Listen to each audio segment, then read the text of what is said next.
Muhammad sallallahu alayhi wa sallam. You're Allah's chosen one.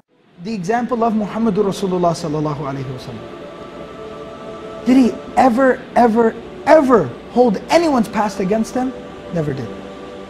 Never did. Too many examples to list on here. Wahshi. Wahshi is the man who assassinated the uncle of the Prophet ﷺ. The death of the uncle, the murder of the uncle, the mutilation of the body of the uncle of the Prophet ﷺ is one of the moments in his life where the Sahaba say, it was one of the few times where we saw the Prophet ﷺ in such profound pain. Like he was crying.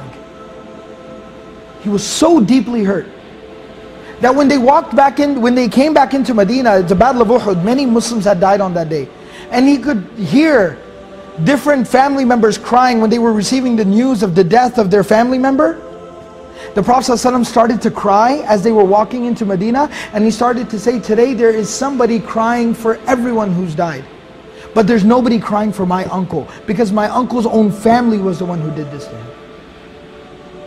That's how much pain he felt. But the man who carried out the assassination, the hit on Hamza radiallahu anhu, Wahshi, not only does the Prophet ﷺ not hold a grudge against him, but the Prophet ﷺ is the one who is having letter after letter after letter sent to Wahshi. Tell Wahshi to become Muslim. Tell Wahshi to change his life. Tell Wahshi that he should accept Islam. Tell Wahshi that Allah will forgive him. That's how merciful the Prophet ﷺ was. That's how willing he was to overlook people's past. Hind, the woman who hired Wahshi to assassinate Hamza radiallahu anhu. And after he goes to her and he tells her the job is done, she goes down into the battlefield, she walks up to the dead body of Hamza lying there, she pulls out a dagger, she cuts his ears, his nose and his tongue out, strings them up and keeps them as a souvenir. This is a woman. She then takes the dagger, puts it in his body, rips his body open, pulls out his internal organs and mutilates his body. This is a woman. She takes his clothes and rips his clothes off and completely exposes his body. A woman who did this. That's how much he hated the Prophet ﷺ.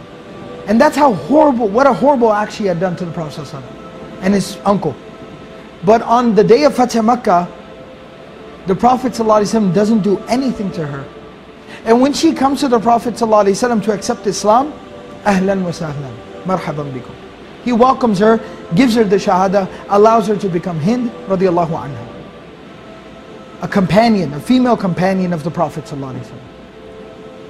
And the stories go on and on of the killing of dozens of Muslims on the day of Uhud. All of these people, they were embraced with open arms. And they were made to be close to the Prophet ﷺ, and he accepted them as they were. And that's not only, those are people that did something against him, even people who were just bad people in society. The Prophet ﷺ embraced him with open arms.